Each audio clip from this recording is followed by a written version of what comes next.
this work is so hard, and it can just be so exhausting and emotional, painful.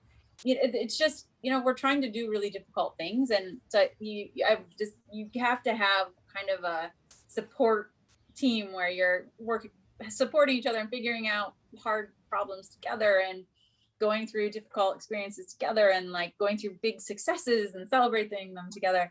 So I have a whole bunch of colleagues that that if you want people nowadays, there's a whole bunch of heroes, I think, that have fought battles and won in the past, from our suffragettes that were, just in, over the hill in Seneca Falls to, right. You name it. I think there's so many cool heroes to talk about. But in terms of nowadays, gosh, there's so many amazing people.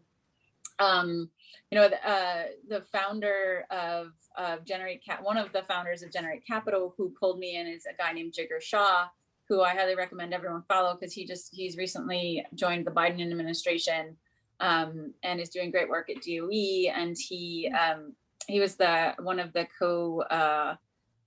hosts of the Energy Gang podcast for a long time. So the Energy Gang podcast is a good one to listen to. Holmes Hummel is brilliant. Holmes is doing a lot with pay as you save, where you get utilities to pay for efficiency upgrades for low income housing, and then the cost of the upgrades is attached to the utility bill, not attached to the person.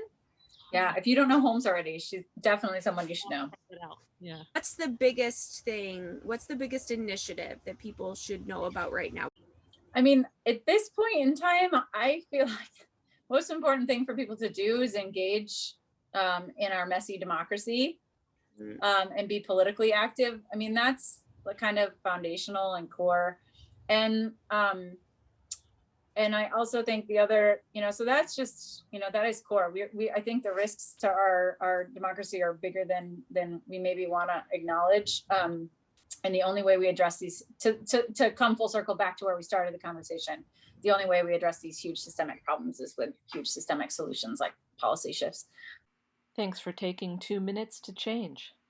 I think like people have really started to realize that, you can take all of the plant matter in the world, you can take the whole atmosphere, and it still doesn't add up to the same scale of a sink that the soil is.